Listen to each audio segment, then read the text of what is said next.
All right, how's it going? Welcome back to, I guess this is the second video now for numbers and sets.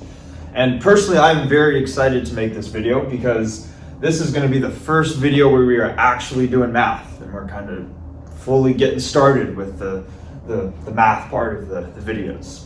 So always a good thing, right? And before we actually go through the stuff that I want to cover in this video, I want to just quickly talk about what we were discussing in the last video, kind of just to recap it, where the main point of the last video was to introduce what does it mean to do pure math and what does it mean to prove things.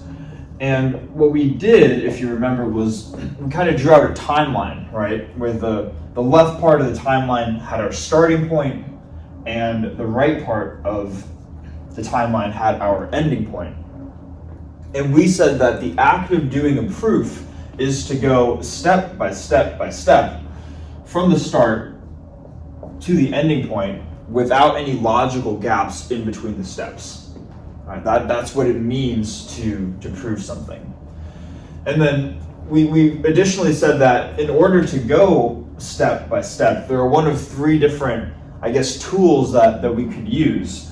The first of the three primary tools was known as axioms, where axioms, again, are statements that are true simply because they're true. There's no reason for why they're true, they just are. and because that logic is not very good, we usually want to have a minimum number of axioms. We don't want to have too many axioms when we're doing math. But still, we do need a starting point, and that's usually where these show up. The second of the three primary ways we can go step by step is through mathematical definitions. Right? How are things actually defined in math? And we can refer back to definitions quite frequently in order to make these steps, and we're going to see that in this video. And then in the final sort of tool that we can use is called previous results. We kind of have this general category, right? For if we were to say that maybe in the previous problem, if we already showed how to go from here to here, then in a current problem, we could say, then by the previous problem, we went from here to here, and that means that for the remainder of the problem, we only need to show how to go from where we left off to the ending point, right? So that's kind of what we were talking about in the last video. And if you remember, at the very end, we had sort of this riddle that could be posed as a math problem that involved a chicken, grain, and a fox, right? And we talked about how they were all on one side of the river, and we wanted to be creative with the given rules to show that all three could go to the other side of the river without any of the three getting eaten, right? And admittedly, I tried to throw in what could be considered a definition versus an axiom, and I was a little bit sloppy in doing that. But the main point of that was not to be very precise in what was a definition versus what was an axiom, but rather to show that you could have some sort of problem where you know the starting point, you know the ending point. You could see how it could be a fun type of puzzle to work through, and you want to only use the 5 rules that were given to go step by step by step, and you have to be creative in using those rules in order to solve the problem, right? So that's kind of what we talked about last time in terms of proving things. And in this video, the main point that I want to get across is how can we take a further look into proving things. What we're going to do is we're going to look at two of, I would say, are arguably some of the most common proving techniques, and then we're going to go through a few examples of how to prove things. Okay, or how to prove statements in math using one of those two techniques. That's a better way of putting that. But before we can do that, though, I want to first make a mention of how rigorous proofs can be. Okay, and to do that, I want to come up with just a starting point for what we're going to base all of the math off of that we're going to talk about in this video series. And I need to have some sort of starting point, and we got to start somewhere, right? And the starting point that I'm going to choose is the integers. Okay, this is kind of the first, I guess, real mathematical concept that we're going to talk about are the integers. And we can think of the integers as, I guess, all of the whole numbers, if you want to call it that show up in the number line. So we have 0, 1, 2, 3, and this continues onwards to all of the larger numbers. But then we also have the negative numbers as well. So we have -1, -2, and those continue onwards further over to the left. All right. So these are how we can think of the integers. And we're going to use the integers as our starting point in order to prove things. Okay. Now, I just want to pause right here and just make sure we're on the same page about this. That if we are going to prove things, and this acts as our starting point for proving things, does it make sense then that we cannot use previous results to prove things? Because we don't have any previous results. We have not proven anything yet. So there's nothing, I guess, to go off of previously. All right. Hopefully that makes sense. So because of that, that means that we can't use these, and we solely have to refer on axioms or definitions kind of as our starting point.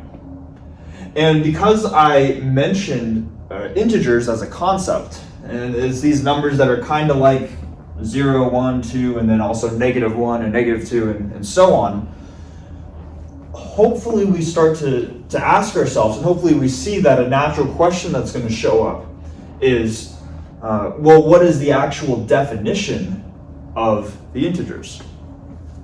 Because hopefully it makes sense that just saying the integers are like 0, 1, 2, -1, and -2, that is not a good definition for the integers.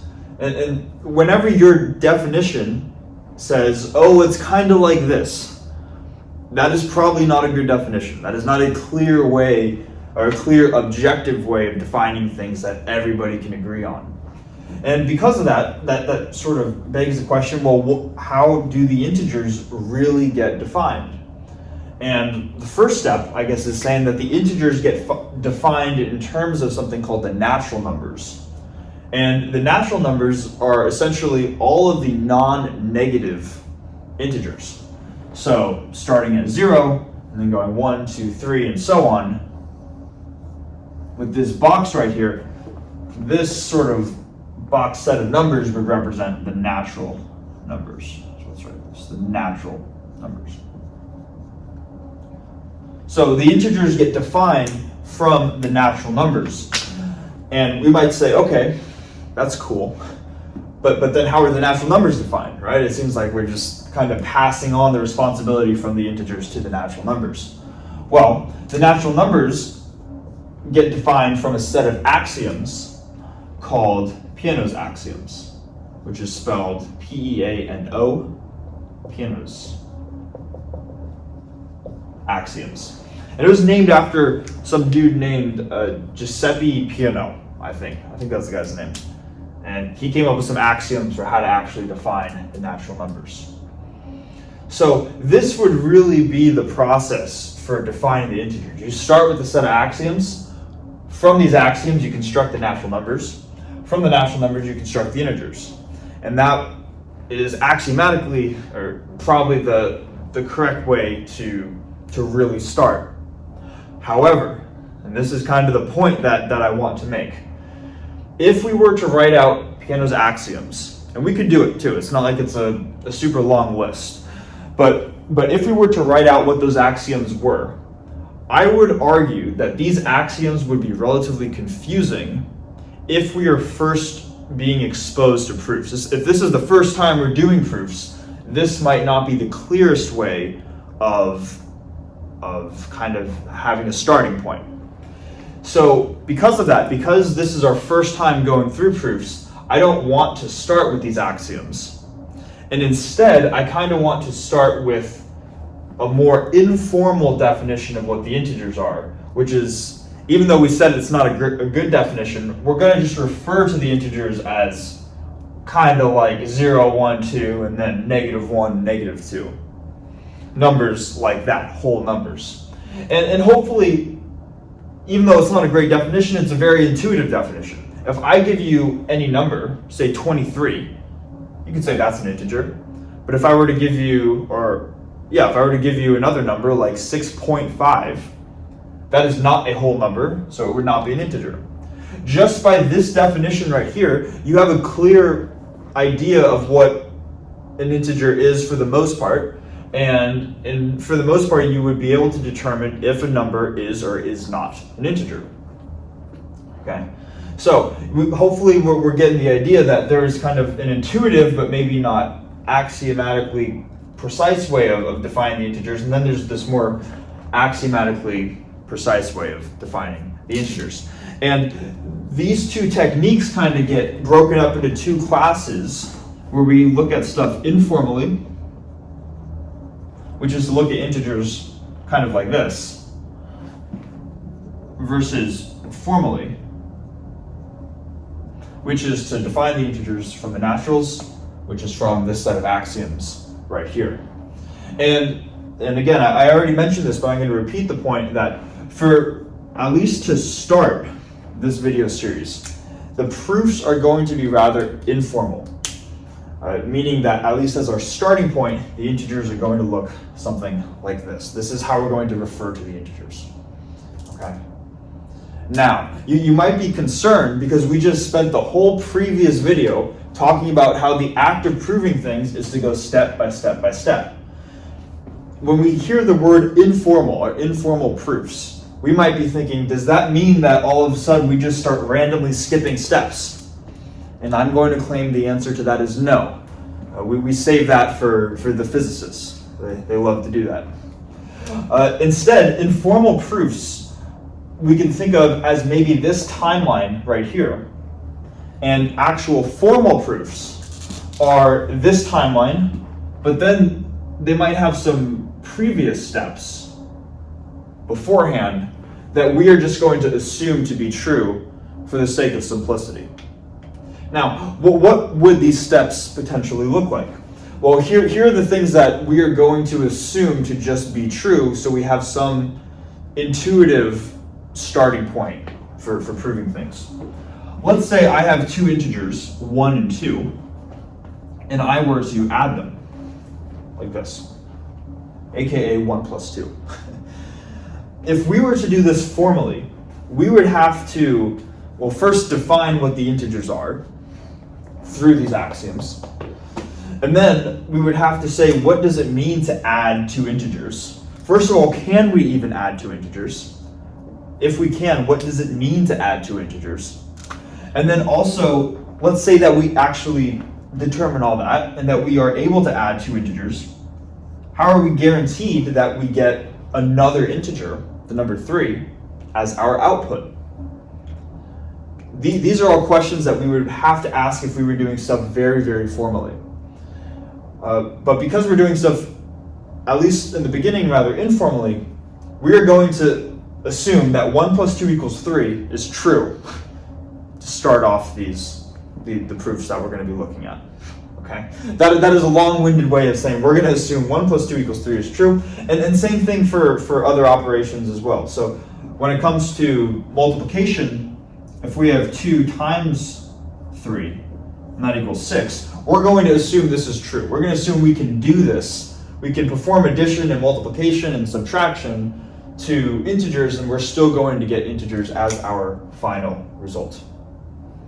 Okay, so the fact that these statements we're just going to assume to be true, that's what I mean when I say the proofs are going to be informal. Everything beyond some of these initial types of assumptions are going to need to be proven step by step by step. And again, stuff like this is what would become, or what would come before our starting point. Okay, so hopefully that makes sense, that the fact that we're assuming these are true, that's what we're just going to assume them to be true for the sake of simplicity. Hopefully we can all agree on that. Like for a starting point, that's okay. If we really wanted to get technical, we could save that for another time to show why these are true.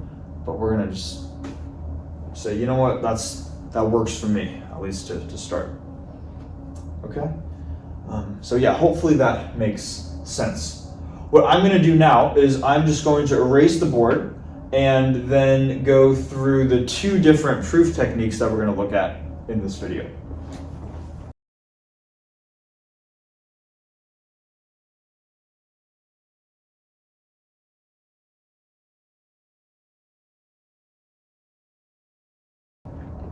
Okay, so we have written out two types of proofs that we're going to be looking at. The first is direct proofs, and the second are proofs by contradiction. Now, before we can start with these proofs, what I want to do is I want to first go over two different definitions, specifically what it means for a number to be even versus what does it mean for a number to be odd, and then to use those definitions in various examples for direct proofs and proofs by contradiction. Okay, so let's start with what does it mean for a number to be even? And maybe what I'll do is I'll write the definitions for even and odd numbers above here so we have space for the direct and indirect proofs down here. So let's start with defining even numbers. Now, what are some examples of even numbers? And hopefully we can think of some examples of even numbers, right? Where some examples are 2, 4, 6, 8, and it keeps going, right? But these are some examples. Let's say 0, 2. But this is not a good definition for what it means to be even. Saying a number is even is not saying, oh, it's like 0, 2, 4, 6, and 8. Even though you do pick up on the pattern, there's some ambiguity for what it means to be like 0, 2, 4, 6, and 8. Right? So we want to come up with a more concrete definition. And it turns out that with each of these even numbers, they can be rewritten in a way that picks up on the pattern clearly. For example, 2 is rewritten as 2 times 1. 4 is 2 times 2. 6 is 2 times 3. And 8 is 2 times 4. In other words, all of these even numbers are 2 times something. 2 times some number k, where k happens to be an integer. Again, we called an integer just some sort of whole number. 2 times some whole number. So 2 times k, where k is an integer. Okay. This right here is the definition for what it means to be an even number. If you have 2 times any integer, that number is guaranteed to be even. Okay? So that's the definition for an even number. Now, let's move on to the definition for odd numbers. Odd numbers. And some common examples of odd numbers are 1, 3, 5, 7. Keeps going, right? And hopefully this is something we already know about even numbers and odd numbers, is that they're always going to alternate between even and odd, even, odd, even, odd, right? Like we have 0, 1, 2, 3, 4, 5, 6, 7. It keeps going back and forth, right? So we can use that to really define what odd numbers are. Let's say that we have some even number, for example, as our starting point. We have some even number, and again, what it means to be even is it's 2 times some integer. Okay. So if we start with an even number, maybe let's say we start with the number 4. We know that the number right after 4, which is the number 5, has to be odd. So the way that we can define odd numbers then is an even number, but the one right after it. And it turns out that this is the definition for what it means to be an odd number. An odd number is just 2 times an integer plus 1. So 2k plus 1, where k is an integer. Okay? So hopefully that makes sense, what it means to be even versus what it means to be odd. Now, let's actually use these definitions in some examples of direct proofs. And I'm going to start with our first actual proof of the video series. And I'm excited. This is going to be the first of many, many, many different proofs that we end up looking at. And the first example that we're going to look at is that if n is odd, then n squared is odd. Okay. Now, before we actually prove this statement, notice that this falls under a direct proof. And I should probably mention, I think, really quickly, what does it mean to be a direct proof? And a direct proof is pretty straightforward just from the name. It's kind of like what we described in the previous video when going through what does it mean to prove something. Essentially, if we have some starting point and some ending point, a direct proof is going to say that if we start from the starting point, then we just keep going sequentially until we get to the ending point. That's a direct proof. Straightforward enough, right? Now, in the problem that we're working with, because this is the very first example of a direct proof or just a proof period, I'm going to go very slowly through how to kind of identify each of the components. With these types of proofs, a lot of times it's going to be read as an if something, then something else. A lot of times it's going to have that if-then structure to it. And we can interpret it as follows. The stuff that is after the if, so that the n is odd, that acts as our starting point right here. So maybe I'll write that. N is odd. Okay? So the stuff after the if is the starting point, and then the stuff after the then is the ending point. So if we have to start with n is odd, we want to finish by showing that n squared is odd, like this. Okay. Now, how do we actually do that? So if we need to start with our starting point, n is odd, we need to go up to the definition for what does it mean to be an odd number. Well, an odd number is 2k plus 1, where k is an integer. So that's going to be our starting point. We're going to set n to be 2k plus 1, where k is an integer. That's our starting point. We want to end up showing that n squared is odd. So if we have n and we want to get to n squared, let's just square both sides of the equation. So when we do that, we get n squared on the left-hand side is equal to 2k plus 1 quantity squared on the right-hand side. And if we expand this out, we're going to get 4k squared plus 4k plus 1, like this. And we want to show that this is somehow an odd number. Well, how do we do that? How do we show that this is an odd number?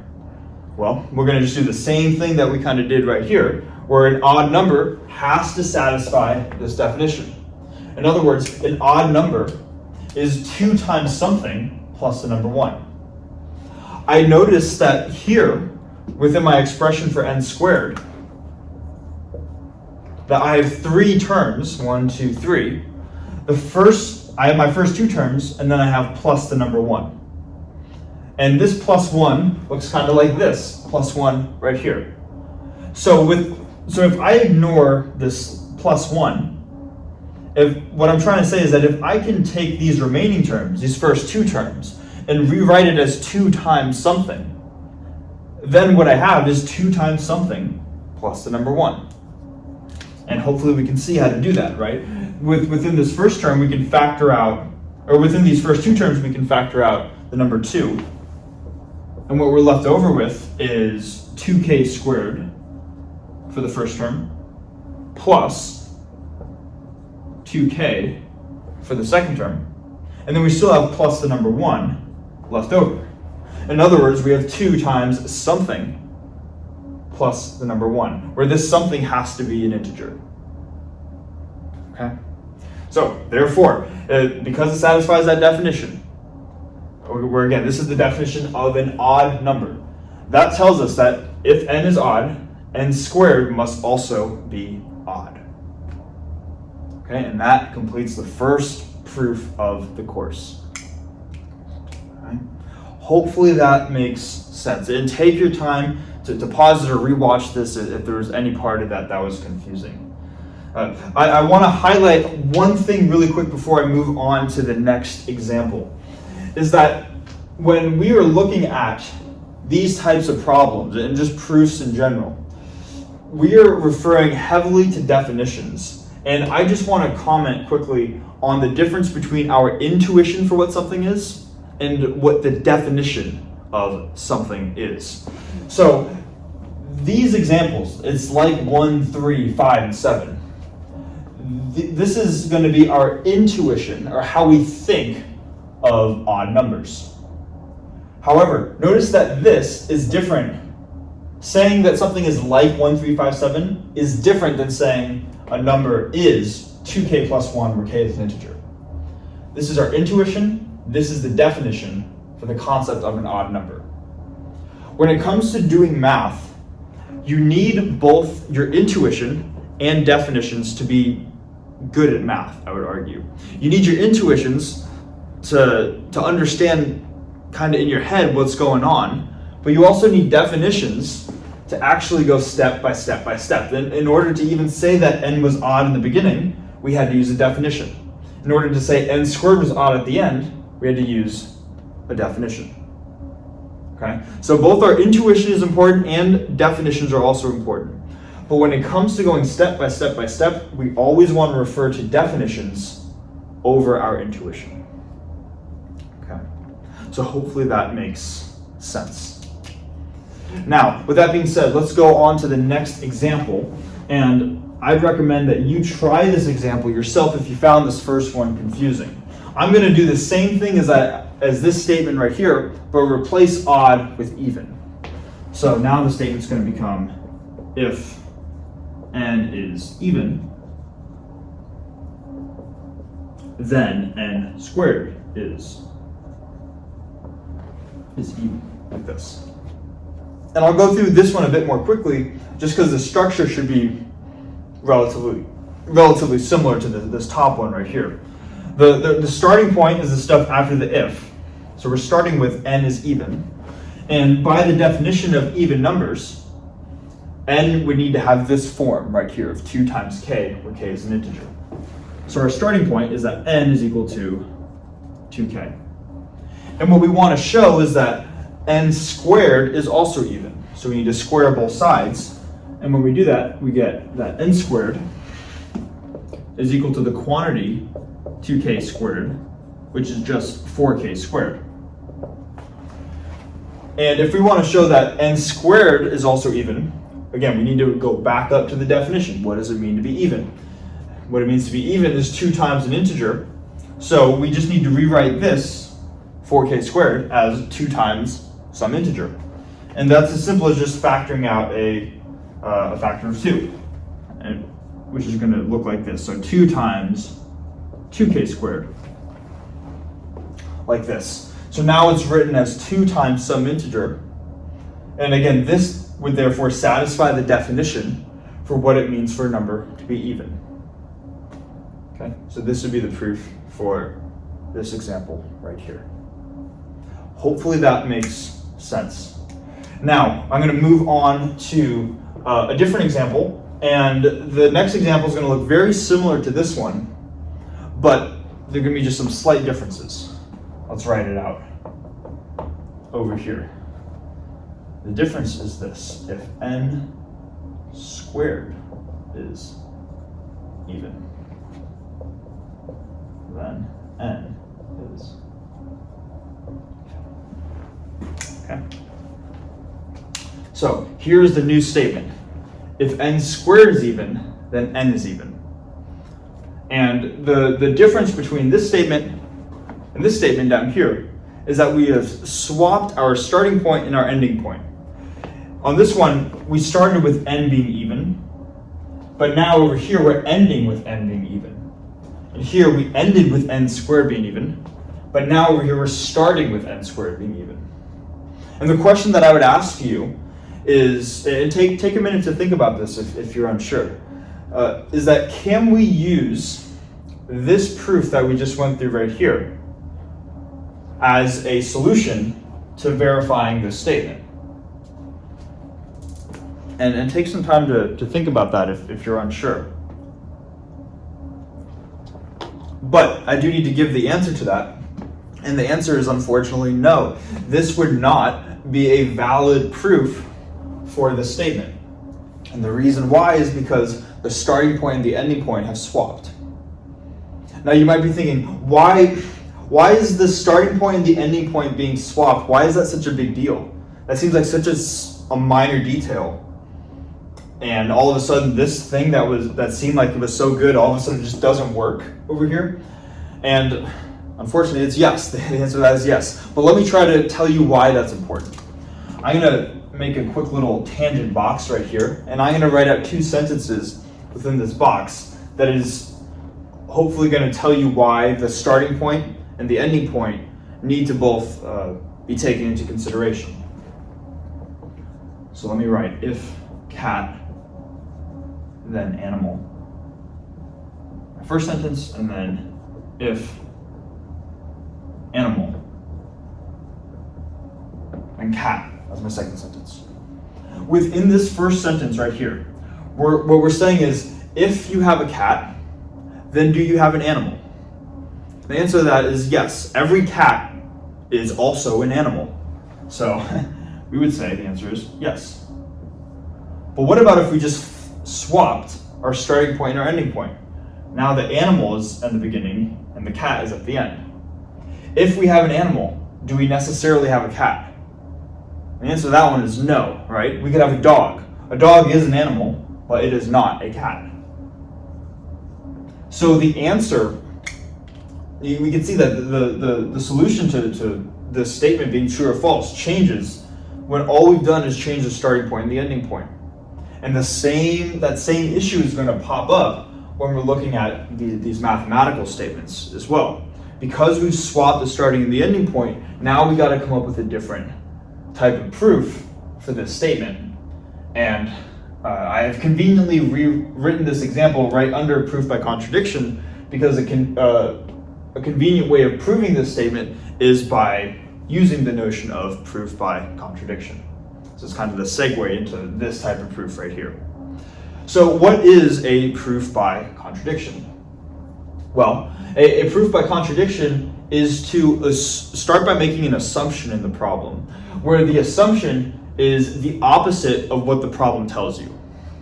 So what we have right here is we have the statement, if n squared is even, then n is even.